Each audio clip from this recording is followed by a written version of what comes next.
واللہ فضل بعضکم علی بعض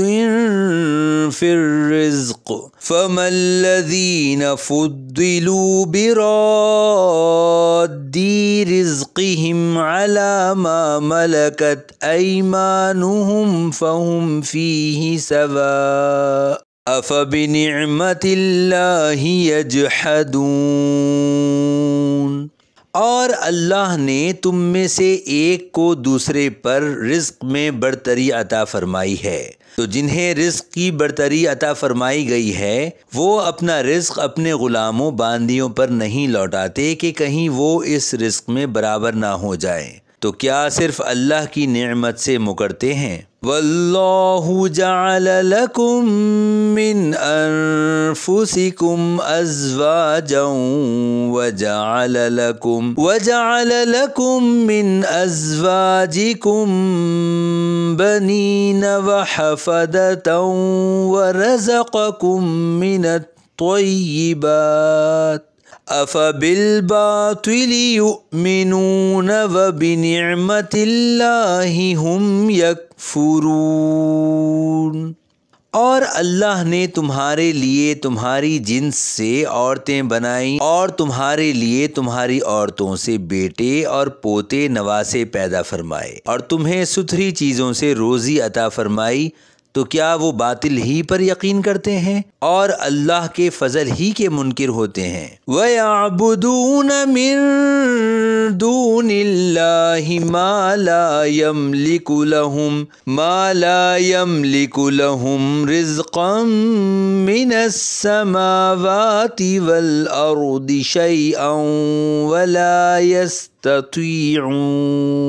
فَلَا تَضْرِبُوا لِلَّهِ الْأَمْثَالَ ان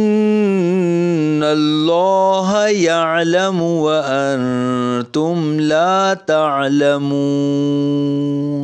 اور اللہ کے سوا ایسوں کی عبادت کرتے ہیں جو انہیں آسمان اور زمین سے کچھ بھی روزی دینے کا اختیار نہیں رکھتے اور نہ وہ کچھ کر سکتے ہیں، تو تم اللہ کے لیے مثل نہ ٹھہراؤ، بے شک اللہ جانتا ہے اور تم نہیں جانتے۔ ضرب اللہ مثلا عبدا مملوکا لا يقدر على شيء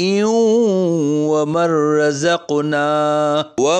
رزقناه منا رزقا حسنا فهو ينفق منه سرا وجهرا هل يستوون الحمد لله بل أكثرهم لا يعلمون۔ اللہ نے ایک بندے کی مثال بیان فرمائی جو خود کسی کی ملکیت میں ہے، وہ کسی شے پر قادر نہیں، اور ایک وہ ہے جسے ہم نے اپنی طرف سے اچھی روزی عطا فرما رکھی ہے، تو وہ اس میں سے پوشیدہ اور اعلانیہ خرچ کرتا ہے، کیا وہ سب برابر ہو جائیں گے؟ تمام تعریفیں اللہ کے لیے ہیں، بلکہ ان میں اکثر جانتے نہیں۔ وَضَرَبَ اللَّهُ مَثَلًا رَجُلَيْنِ أَحَدُهُمَا أَبْكَمُ لَا يَقْدِرُ عَلَى شَيْءٍ وَهُوَ كَلٌّ عَلَى مَوْلَاهُ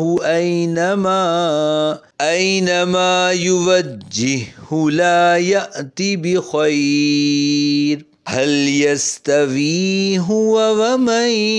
يأمر بالعدل وهو على صراط مستقيم۔ اور اللہ نے دو مردوں کی مثال بیان فرمائی، ان میں سے ایک گونگا ہے جو کسی شے پر قدرت نہیں رکھتا، اور وہ اپنے آقا پر صرف بوجھ ہے، اس کا آقا اسے جدھر بھیجتا ہے وہ کوئی خیر لے کر نہیں آتا، تو کیا وہ اور دوسرا وہ جو عدل کا حکم کرتا ہے اور وہ سیدھے راستے پر بھی ہے، کیا دونوں برابر ہیں؟